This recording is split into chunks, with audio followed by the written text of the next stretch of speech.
I've never been the one to go to the hospital as soon as something's wrong. I always wait to the last minute. I've always been like that, and I still am right now. I noticed there was something that I needed to get checked out. If I laid on my back when I went to sleep, it would construct my breathing, so I would always have to lay on my side. Didn't pass out, but my vision went completely black.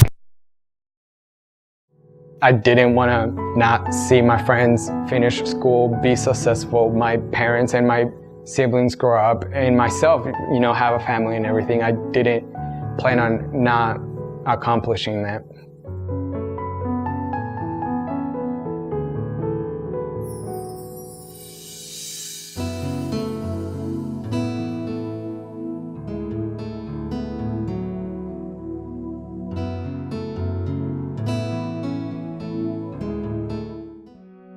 My name is Alexis Lafarga, and I'm 21 years old, and I live in Springdale, Arkansas. My parents live in Green Forest, Arkansas. That's where I grew up.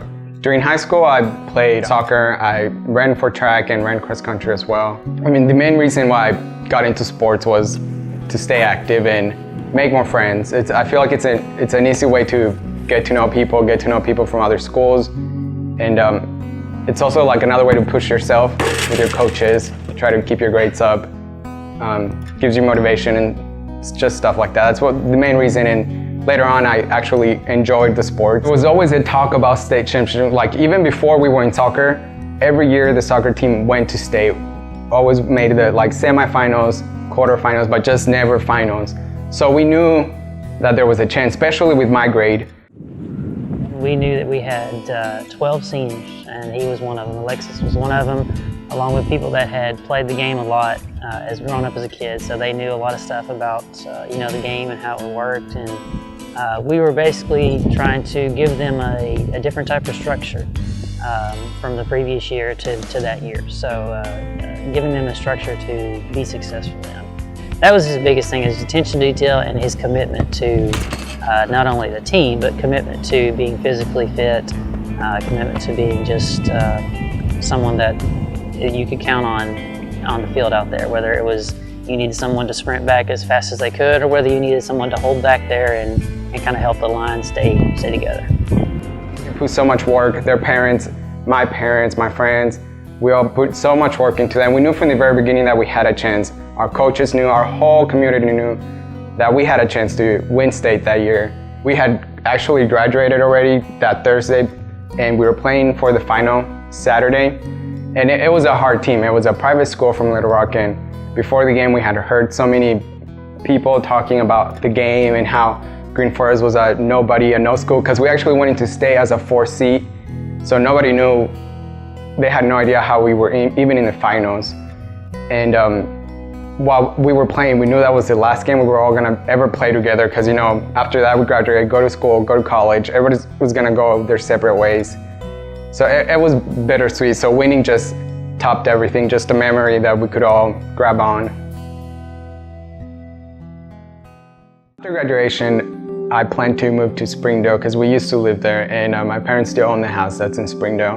And bittersweet moment as well, because I was leaving my family, and we're a really close family, especially with my mom and all my brothers and sisters, and I still have really young siblings.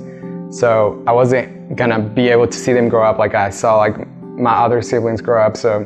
But at the same time, there was just more excitement about being on my own, being away from my family and making my own decisions. So I was ready for the change that was about to happen.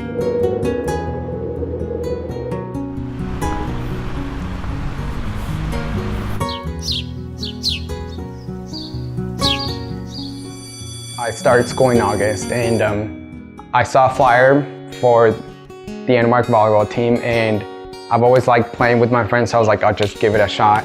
And I did, and that's how the main way I started to make friends. And we actually played in a league, and that's where I met this girl that was a nurse in Northwest Community Health System. And she asked me what I was studying for, and I was like, nursing, and she's like, you should get a job at the hospital. And in my head, I was like, how can I get a job in the hospital? I'm first year in college, there's no way I'll get anything. And I found an opening with materials as a tech with them, and I applied for it, and a week later they called and I got the job. Since working for the hospital, getting any treatments done with them, it's way cheaper, almost even free in some cases. I was actually working, it was during my break, and I went to get a lunch at the cafeteria from the hospital that I didn't pass out, but my vision went completely black while I was standing there waiting for my food. And that's when I decided to schedule my checkup with my doctor, and he took a look and he didn't find anything. He just thought I had a heart murmur, which was weird. I never had a problem with my heart. He sent me to get an echo done with the hospital, and I did. And that doctor thought I had an infection on my chest. I went to lay on my left side, and I felt like a sharp pain on my left side. And I didn't think anything of it. Like, being in sports, again, I've always had injuries, pulled muscles and stuff, so I didn't think anything of it. I was like, I probably pulled a muscle or something playing. As time progressed, like, the pain actually went away, but then I started to feel it on my chest, like right in the center of my chest, and that's when I decided to go to the ER. I just went to the ER because I knew by then something was wrong, that I needed to get checked. There was something in my chest that was blocking for them to be able to hear my heartbeat the right way, so they went ahead and sent out for a CT scan to get done. The doctor comes in and he asks everyone to leave, and he just left me in there, and then he's like, there's a big mass on your chest, we don't know what it is. And he scheduled an appointment for me in Highlands Oncology in Fayetteville, and actually I had no idea what oncology meant, so I still didn't think anything of it. By then all my coworkers walked in, I told them, and I remember my manager insisting on him taking me, and I had that appointment that same day at 5. They were waiting for me, and I did. I walked in and I gave them the scans that the hospital sent me, and that's when he walked in and he looked at me and he's like, you have cancer.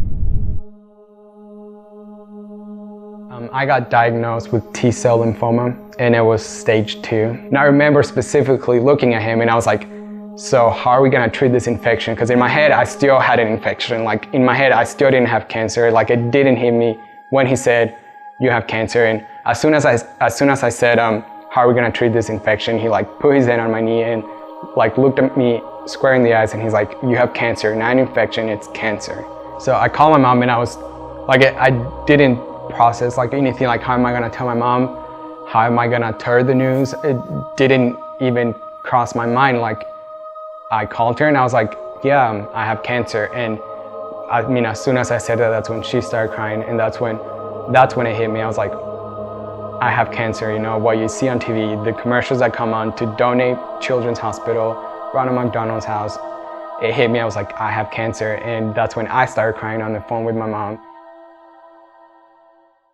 I'm gonna have to send you to Children's. And he's like, there's actually a helicopter on its way, because I don't want you to ride in a car or in an ambulance. You're gonna go on a helicopter to Children's because you need to start treatment immediately.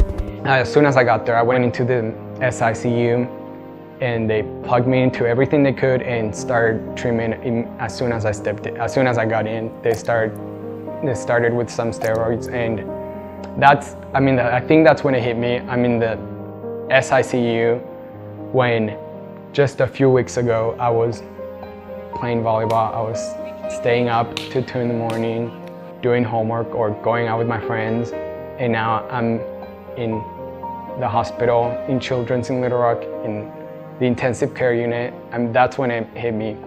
Something's about to change my life. The hardest thing was not what I was going through. I mean, that was the hardest thing I've ever gone through, but what just made it so much harder was seeing what I was putting everyone through, you know, going to Children's. I was a whole week in the hospital in SICU, and then a whole week after that I was still in the hospital, just in a normal room, seeing my mom get out of work. And I have 3 other siblings, you know, they were back at home. My stepdad was taking care of them. She's like, I'm gonna tell our neighbor to come in here and babysit you, basically, until she gets back from work. And I was like, I remember getting so mad. I was like, no, I was like, I just have cancer. I can still walk and I can still get my own food. Like, there doesn't have to be someone watching me, babysitting me. Like, I can do it. I was actually looking forward to losing my hair. When I started to lose my hair, I was like, all right, it's starting, and I'll be able to see how I'm gonna look bald, if I look good or not, instead of sitting there, you know, being mad or depressed that my hair was gonna start falling out. I took another way and pushed all of that aside and looked at it another way. And I think that's what got me through. Once I lost all my hair completely, I think that's what still kept me through, you know, not being so afraid that I had no hair. that I was losing all my hair in my entire body except my eyebrows, which was a good thing. The minute I started to get treated with my steroids, it took 1 week, and my cancer was actually half the size that it was from where we started. So the chemo was working great, and I mean, that was the other scary part. With lymphoma, the cancer can be working perfectly, and in a month, it can be doing nothing. From the very beginning, the cancer was shrinking. It was always shrinking. Everything was working fine. So after 3 months, my treatment plan changed, and I started to receive different type of chemo that allowed me to gain weight, and I was back to like 120, 130. I was gaining my hair back again and started to feel like myself again, and that's when I started to go out, and that's when I realized, you know, there's a chance, because prior to all of that, I knew there was a 50-50. The chemo's gonna work, and I'm gonna beat the cancer, or it's not gonna work. But after 3 months, that's when I was like, it hit me, I can get out of this, and it's gonna be fine.